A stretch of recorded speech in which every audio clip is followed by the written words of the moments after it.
बाद एक छोटा सा प्रसंग आपसे निवेदन करूं। संत का स्वभाव ऐसा होता है। एक नदी के किनारे दो चार चरवाहे गौचारण कर रहे थे। उसी बहती हुई नदी के किनारे एक संत आचमन करने के लिए अपना कमंडल लेकर के पहुंचे। नदी के तट पर उन्होंने देखा, कमंडल जैसे डुबोना चाहा वैसे उनकी नजरों के सामने एक बहता हुआ बिच्छू जा रहा था। उस बहते हुए बिच्छू को संत ने अपनी गदेली में उठा लिया, हथेली में उठा लिया, और जैसे हाथ में बिच्छू को उठाया, बिच्छू ने डंक मार दिया। संत का हाथ हिला, कपा और बिच्छू हाथ से गिर गया। पुनः संत आगे बढ़ करके उस बिच्छू को पुनः उठा लेते हैं अपने हथेली पर। हथेली पर जैसे उठाते हैं, बिच्छू पुनः डंक मार देता है। 2, 4, 10 बार यही प्रक्रिया चलती रही।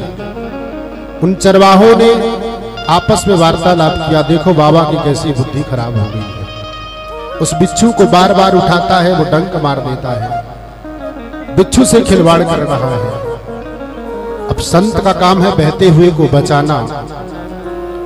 एक चरवाहे ने साहस किया, उसने कहा नहीं भैया, इसका मतलब ये नहीं हो सकता, चल करके महात्मा जी से पूछना चाहिए। स्वामी जी आपके चरणों में मैं प्रणाम करता हूँ, आपसे निवेदन करूं। बड़ी विनम्रता पूर्वक उस चतुर चरवाहे ने पूछा, चालाक चरवाहे ने पूछा कि बाबा आप उस बिच्छू को हाथ में उठाते हो और बिच्छू डंक मार देता है, आपका हाथ हिल जाता है, वो बिच्छू गिर जाता है, और आप पुनः उस बिच्छू को उठाते हो। बह जाने दो ऐसे प्राणी को, ऐसे जीव को। संत के नेत्रों में आंसू छलक आए। संत ने कहा बेटा, उस 10 ग्राम के बिच्छू का स्वभाव है डंक मारना। 10 ग्राम के बिच्छू का स्वभाव है डंक मारना, और इस 80 शेर के बाबा का स्वभाव है बहते हुए को बचाना। जब वो 10 ग्राम का बिच्छू अपने स्वभाव को नहीं छोड़ रहा, तो मैं 80 शेर का बाबा, मैं अपने स्वभाव को कैसे छोड़ दूं? मेरा स्वभाव है बहते हुए को बचाना, गिरते हुए को उठाना, और उसका स्वभाव है डंक मारना। वो अपने स्वभाव को नहीं छोड़ सकता, तो मैं भी नहीं छोड़ सकता, चाहे मेरा प्राण यूं ही क्यों न निकल जाए।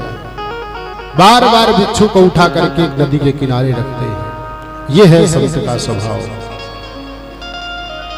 कभी भी मानव जीवन में प्रयास करे, चाहे वो वेशधारी संत ही क्यों न हो, वो साधु चाहे वेश का ही क्यों न हो, लेकिन हमारे लिए वो पूजनीय है, वंदनीय है। अपने कर्मों का फल वो स्वयं भोगेगा, और हमारा कर्तव्य है उसका आदर करना, सत्कार करना।